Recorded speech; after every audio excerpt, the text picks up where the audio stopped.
Very big development in the 2016 race this morning. The Associated Press is reporting that Donald Trump has clinched the number of needed delegates to secure the nomination. 1237 is that magic number. And take a look at your screen.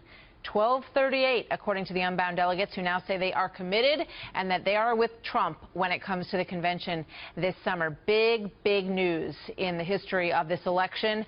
Iowa Senator Joni Ernst is a Republican, and she is on the Armed Services and Homeland Security committees, very important committee positions, and she joins us now. Senator, good morning. Good to have you with us today.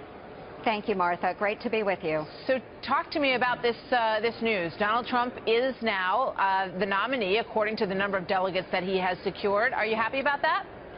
I am happy. He has been a presumptive nominee for a very long time, and we're glad to see that he has clinched those delegates. And now we can unify the party, bring folks together, and push forward to that July convention. And I think you will see a great deal of unity in the Republican Party while the Democratic Party is still struggling through these issues.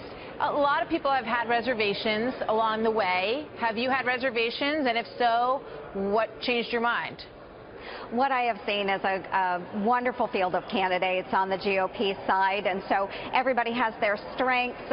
We need to work a little more on policies, but overall I am excited about the Trump candidacy because he is bringing so many new voters into the party. We have non-registered party folks out there that are really excited about his promise to make America first, and so I look forward to that. I'm anxious to see how he works forward in the next several months to clinch the presidency. There was a Bloomberg poll this morning that said that 66% of the respondents say that they're very concerned about the language that he's used in the past about women.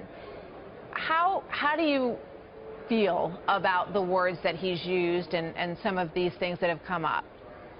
I think there are a number of issues which he has really used to inflame people, really get them excited out there. And so I would like to focus more so on his policy. And we have seen within his own organization where he does have very strong women working in private industry. So I know that he appreciates the role that women play throughout his organization, and I'm excited to see that come to fruition as he moves into the presidency. Senator, your name has come up more than once on a list of potential vice presidential picks. Would you say yes if he asked you? Well, I am very, very, very focused on Iowa right now. I'm engaged in a 99-county tour across my state.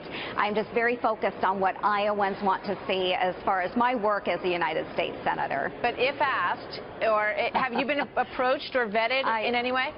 Martha, I have not been approached, and so I don't want to dwell on the hypotheticals. I'm just going to stay focused on Iowa. All right. A lot of potential VP candidates out there saying pretty much the same thing. I want to ask you a question about Bob McDonald, because I know that you have been very forceful as a veteran yourself in calling for his resignation. Do you think you're going to get that?